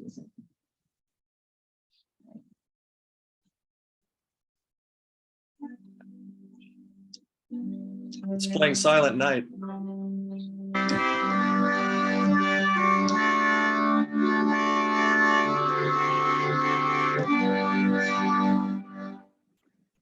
That's really cool. Yeah. That's amazing. I went That's online amazing. I went on I love eBay. that. Thank you, Andrew. And we think it was sold. So my husband's family had a jewelry store that opened in 1898. And we think that this particular organ was sold in the store in 1903. Wow. It still plays. That's astonishing. Yeah. And we just have this one. This is called a cob roll. But I looked on eBay and found that I could buy some more of these cob rolls for like $10 or $12 each. So I may have to invest in a little collection of those. That's really neat. Yeah, you ought to get them, and then you can put them all on a CD and entertain us all. Right. Beth, you mentioned you had the medallion that you were going to share. Yeah. So let me show you that. It's just in a little box here. I turned off my background so maybe you can see it a little bit better. You see that? Yeah. And then on the back, it's got the part of the building with the onion dome. Yep. Yeah, so I wanted to show you that. I don't have a lot of other memorabilia. I had a volunteer usher button from the Fox. And I did list out in that last slide some of the books that I had used. So a couple of them were these Arcadia Press books. So one was St. Augustine and the Gilded Age. And it talks about a lot more than just those hotels. It talks about, you know, churches and other things that were in St. Augustine during that time. But, you know, I used some of the hotel pieces there. And then for the Fox, it has its own Images of America book. And then I used a couple of other booklets that the Fox has put out over the years that just had some good information. This one particularly is about the decorative arts. Yes, that's the one you said. Right. I had an extra of those. I sent one to Joey. And then we also got an album actually from the Mighty Mo called Here with the Wind. But it's an album that was recorded using the Moeller. I'm looking to see if there's a year on it. It looks like maybe the 60s. I'm not seeing a year, but. Well, speaking And then of I've got years, in the chat, somebody mentioned that Debbie Reynolds' picture was 1958. Oh, okay. Great. And then this is a book that I had gotten at the Hotel Ponce de Leon that's about the architecture and decoration. And it is just chock full of just gorgeous photos and details about all those design elements. So I'm glad I had picked it up when we were down there in 2017. You know, other film companies also had chains of theaters. You had the Warner theaters. Right. Beside the Fox, you had the Paramount theaters. Right. They all tried to outdo each other at the time. They were all right. We had the Orpheum in Memphis, which, you know, was used for movies back then too. So there were Orpheum theaters all around the country still. There are Fox theaters all around the country. Well, if you I love remember, the uniqueness though. You know, they don't feel like a cookie cutter. Now you'll see a Netflix theater go up. yeah. But if you think about it, back in the 40s, 50s, 60s, when major motion pictures came out, they played at an exclusive theater in different cities around the country. Even in Hollywood, you had there was 5 or 6 of them. You know, we know about the Chinese theater and the Egyptian. There was also the Carthay Circle, and they would play there for a period of time. I remember going to the Carthay Circle to see Around the World in 80 Days, and they had a curtain that had been made for this huge theater that, you know, opened and closed before and after the movie, that was all interwoven with scenes from the movie across it. You know, they made that for just that showing there, and it would play 2, 3, sometimes 4 months exclusively. And then it went out to the next level of theater where you saw it semi-exclusively, and then finally would have a wide release, where nowadays it's all about how much money you make on the first weekend. And so it opens in 5,000 theaters across the country or something. Well, remember the Cinerama movies where they had 3 different projectors and a super wide curved screne? Yeah. I don't know if Around the World was one of them. I don't think so. No, Around the World in 80 Days wasn't. It was just a big CinemaScope. But it was a huge screen at the theater. All those theaters had very large screens. That one's gone. The Egyptian is still around. You know, and Disney did a lot of, no, what was the other one across the street? El Capitan. El Capitan, that's been, Disney redid that. And of course, the Chinese theater, they keep revamping that and everything, but it was quite a thing. You know, I also wanted to make a quick comment about, you know, the hotel, you were talking about the bedrooms versus all the, you know, the area, how they didn't seem like they were as elegant. But if you have to think about it, even today, you go into a very expensive hotel, the rooms aren't nearly as elegant as you would expect from the space you go into. Even the Disney hotels are kind of that way. But a lot of it too had to do with the rooms were only used for sleeping and changing. You didn't kind of live in those rooms. The people, even the rich people that came down there for a season, it was all about being out, being dressed very formally and out and seen and dining and doing stuff like that. And that's why the grounds were so elaborate, because that's where you were seen. And there were things to do that they did in St. Augustine. I think probably one of your books talks about, it wasn't that, you know, somebody else had asked, well, what did they do when they were there? Well, there were the beaches, there were things to do. It was a very leisurely lifestyle. They weren't running around trying to do a bunch of stuff. So just a quick comment on that. And just there to see the other, the other wealthy patrons who had come down. So- Exactly. And I'm sure too, the level you mentioned, how the one hotel wasn't quite as fancy as the other one. It was a little more sports like. Well, it might have also been a level of where you stood in society. So one year they'd say, oh, we got a room at the Ponce de Leon this season, and they were Right. all excited about it, because before that they had to stay at the other hotel. Right. You mentioned the TV show Gilded Age. We started watching it, but that was the whole big thing of, image was everything, right? Right. How many footmen you had, and how big your carriage was, and all the rest of it. So going down, as Brock just said, you go down there to be seen. You're sitting in the room, nobody sees your pearls or diamonds. So you That's have to right. make sure you promenade along the loggia and be seen.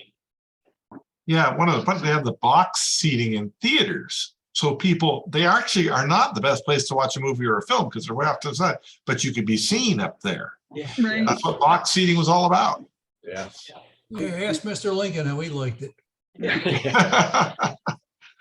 My grandmother collected glassware and dishes from the local theaters during the Depression. Oh, And I wonder how much of that was done by the high-end theaters like the Fox.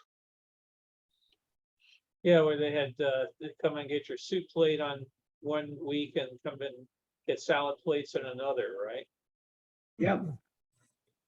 yeah. I don't know. We haven't seen a lot of that kind of memorabilia. We have a fancy Christmas ornament I meant to pull out, but we haven't seen a lot of older items like that were sold at the Fox. So, I don't know if they were at least with the Fox in Atlanta, I don't know if they were as big into the, the merchandising. We haven't seen a lot of that. Beth? Yeah. Yeah, Jim. My mother got a whole set of dishes from the RKO Albee. Oh, wow. When they would go, you get a dish every time you go in. So all our dishes had RKO Albee written on them.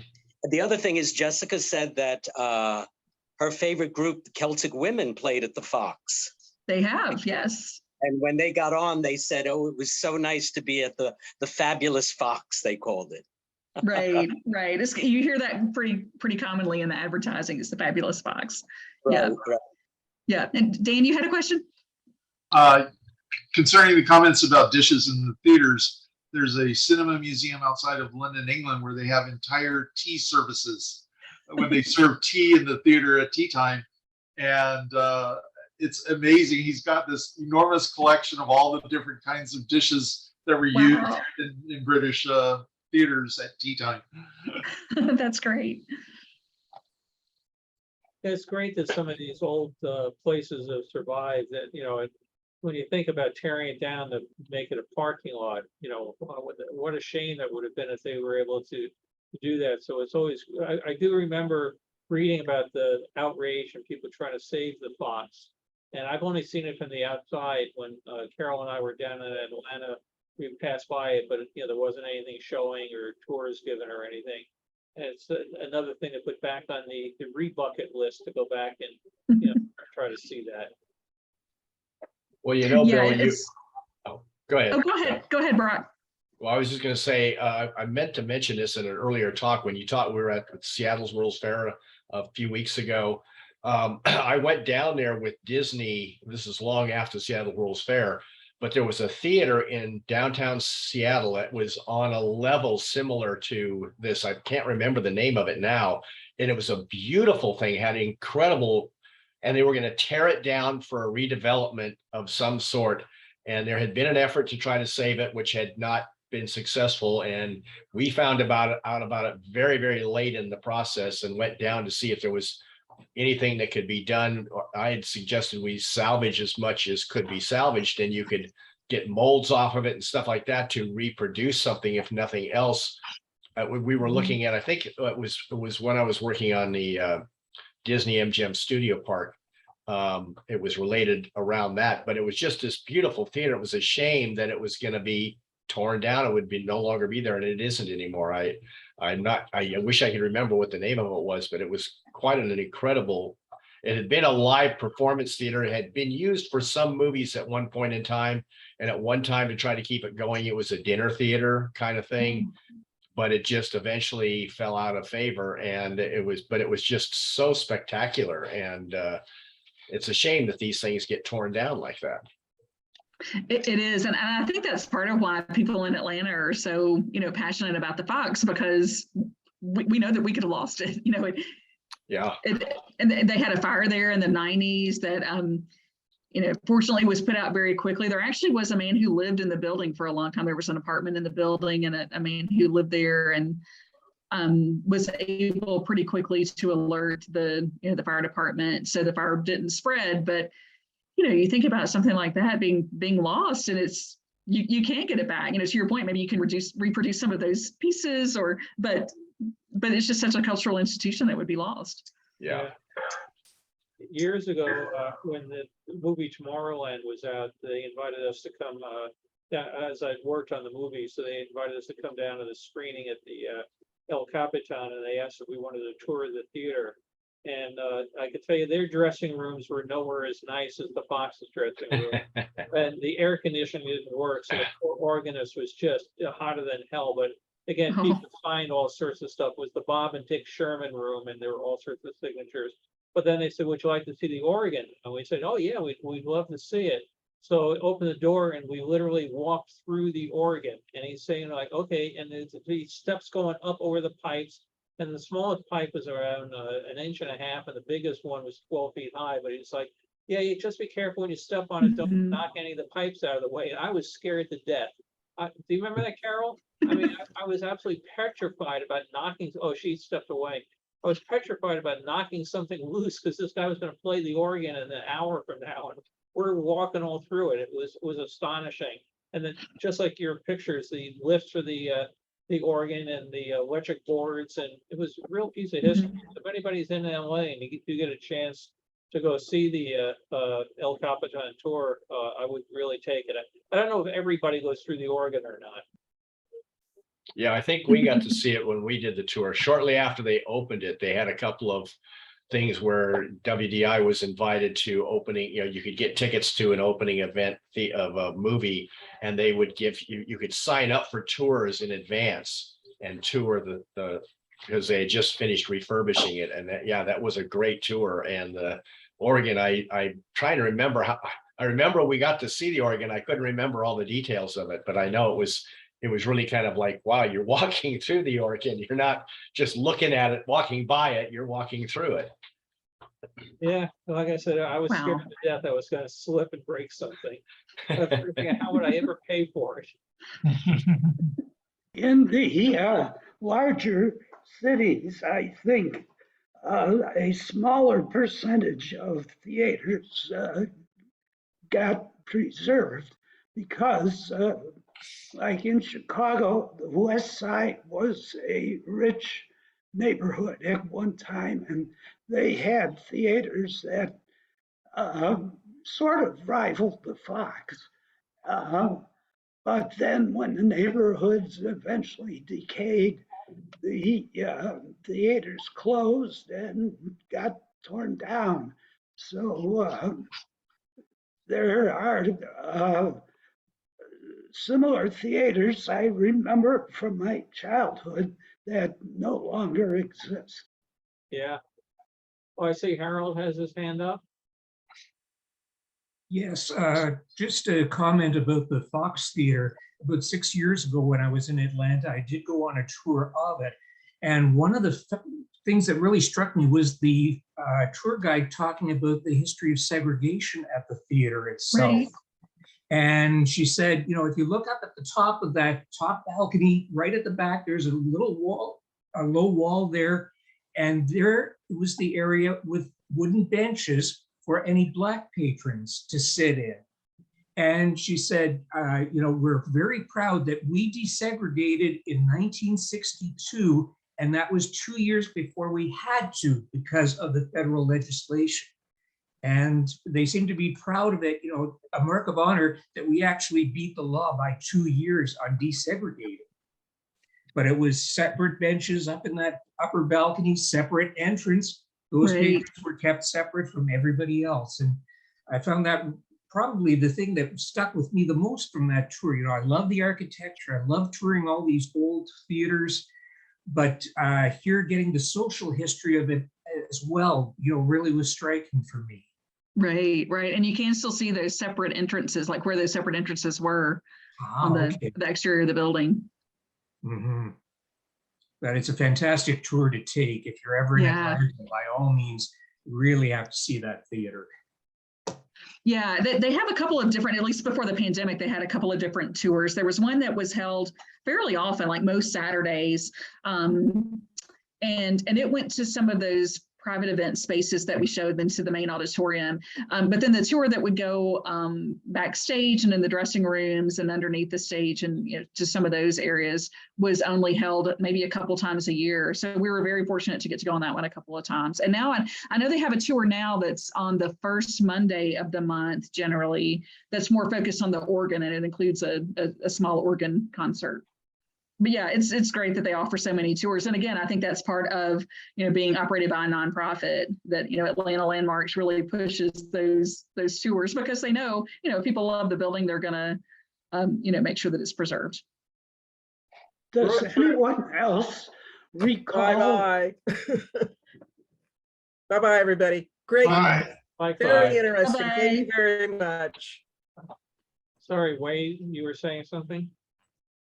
Yeah, is anyone else old enough to recall when the Marquis all bragged air cooling, and Yeah. they would prop open one of the entrance doors to blow cold air out onto the hot sidewalk to lure you in? No, I do remember that. One of my first memories of going to a movie was my grandmother taking us to one of the theaters in Brooklyn, which I don't think it's still there anymore. But I think we enjoyed the movie, and I think she enjoyed the air conditioning. So it was, but it's a John Wayne movie of all things, and my grandmother just, I think, tolerated it. My brother and I were just thought it was great. But yeah, I remember the air cooling was a big thing, because we certainly didn't have air conditioning in our house. No, we That didn't was, either. that was the big draw, to get out of the heat, to go into the movies for a couple hours. That's my earliest recollection of being gone. Yeah. I didn't care what the movie was, just get me out of the heat. Right, that's what my parents did. Well, they would take, in the summertime, it was just purely to get into some air conditioning. And usually it was a double feature. And we stayed there all day. You were allowed to stay there all day. They didn't let you leave. You would just see the movie over again. It was a double feature, and coming attractions, and a movie newsreel, Yeah. and cartoons. Oh, yeah, You're there 5 or 6 cartoons. hours. Yeah. Remember the cartoons. newsreels? They always had the movie newsreels too. It was It's, 5 or 6 hours. It's funny, I'm just reading about AC is a big draw around the world. We were opening a theater in England, I'm sure it was up near Manchester. And we were very proud, you know, here in the US, of course, we had taken big theaters and sunk them down to multiple screens. So a theater like the Fox, they would have, you know, turned into a 4-screen multiplex. Well, they'd done that in England, but we were building now one of the first large-scale multiplexes in the entire country with custom made. We spent a fortune on it. And on the very first night, this guy comes in and he demands his money back. And we said, well, you know, what's wrong? He says, well, the screens are no bigger than the screen I have at home. Well, he was in the lobby where we had all the previews playing on screens around the block. And he thought that was the theater. And we said, no, sir, come down here and open the door, and there's the whole theater. And he goes, never mind. But we had just changed the whole motion picture experience in England at that point. It was really just a funny That's experience. funny. Well, this was really great, Beth. Really appreciate your doing it. Not only did you make it easy for me, but I really enjoyed it. I'd love to go see that Wagner Museum. The artwork, Carol collects seashells, and the artwork made out of the seashells, and that just looks fascinating. And I've seen button art before, but it just looks like everything they have there is a pretty eclectic collection of fun stuff. Right, right. It's kind of an unusual collection, but interesting. Yeah. Yeah, thanks a lot, Great, Beth. great. That was a Yeah. great presentation, Beth. Great, That's what I thank was you. gonna say. Great presentation. Wonderful. Yeah, very nice. Wonderful. Thank We all you. got to get to the Fox now. Great. Yeah, next yeah. week- If you come to the Fox, let me know. We'll let Very know if good. we're all gonna come and stay at your house. Sure. Right. Meet us and give us a private tour. I want to crank the organ.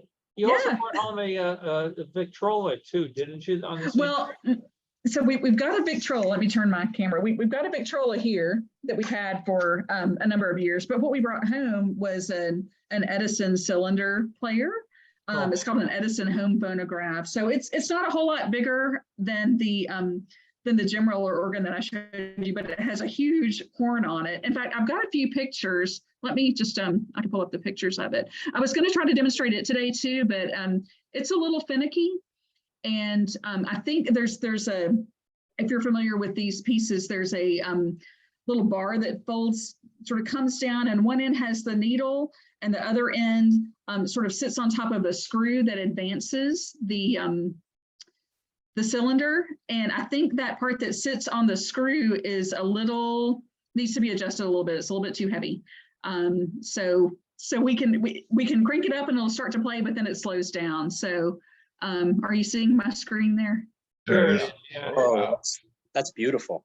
So yeah, I love that somebody painted the horn. We brought this home. That the uncle that we got it from didn't know who had painted the horn, so we don't have any history or anything like that on it. But it's just a really pretty piece. And this is the piece right here that I think needs to be adjusted, because once we fold that little piece down and the needle touches the cylinder and it starts to play, it slows down. But then as soon as we lift that arm back up, it starts to spin really fast again. So I think that piece right there is just creating a little too much friction on this screw. So we need to see if we can adjust that. But it has the nice case, Edison home phonograph. I'm not sure what year this is from, but That's beautiful. yeah, but I love this painted horn here. Yeah. Well, we did a float for the Rose Parade one year. We had a Victrola like that on the back of it, and or Edison player. And the artists doing flowers just went out of their way to make the horn as attractive as possible. I never really thought much about it, just a horn for it, but that's really a beautiful piece. Yeah, we like it. Now, where do you get something like that serviced? Are there people around the country that still fix them? I think there are, we found some YouTube videos that showed how to make some different kinds of adjustments and how to take, there's a belt on one end, and they showed how to take that belt off and replace it. And the person who recorded those videos, we noticed at the front of every video, he gave his phone number and his email address. So I think he must, provide some sort of servicing. So I haven't called anybody yet. We've just been kind of tinkering with it a little bit. But we may end up having to call someone to do it. But I think there are people who are just familiar with those types of devices and could probably help us out. Great. Well, thanks very much. Really appreciate it. And before I forget, Bill, what channel was the Gilded Age is on? It's one of the pay services. Was it? Wasn't it HBO? I'll check. HBO. Is it HBO? Okay, thank you. It's very good. Sort of like Downton Abbey and the Gilded Age in New York. Yeah, it was the same guy that did Downton Abbey, did Gilded Age, and it's interesting because they show, they had, for the people who haven't seen it, there's two mansions across the street from each other, the old money and the new money. And Christine Baranski's the old money. She's always looking down her nose at the new money, and the new money, of course, they're trying to press the old money. But they actually built that set, and it ends at Central Park, the end of their street. So you always see the carriages and everything. And they actually went out to Bethpage in New York and built that street out there for the sets, and everything else was done with green screen and all the rest of it. But it's just kind of interesting that it's out there on a basically old Bethpage in New York. If anybody is ever on the old Bethpage, anybody here? If you're ever on Long Island, old Bethpage is like the farming equivalent of old Colonial Williamsburg. So Colonial Williamsburg has all the houses and everything. Well, they have in Old Bethpage farmhouses, but it's also fields of oxen and geese and everything else. And it's all around Long Island, all built up, all the Levittowns and suburban houses.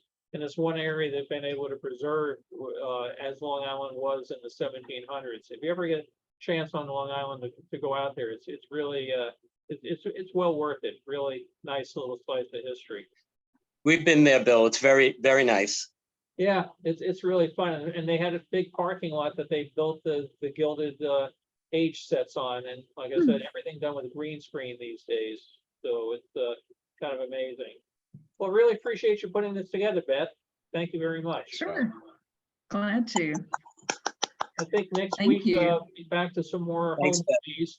I just restoring a movie that for folks that went down to Disney in the early days, you may think about how Disney revolutionized everything. Well, these people went down in Christmas of 1974 and they managed to make it to Gatorland and SeaWorld and Cypress Gardens and a whole bunch of other places. So, you know, showing that there was life before and after Disney. But it was really interesting to see SeaWorld in 1974, all decked out in Christmas motif and gingerbread houses. It's just so bizarre to see, you know, it done that way. So I will be back with some more movies and other odds next week, and hope everybody does well in between. All right. Okay, Thank great. you. Thank you, Beth. Thank and you. Everybody. Good job. Have a great Thank week. you. Bye. Thank you. That was See you wonderful. next week. That was wonderful, Beth. Thank you. Thank you.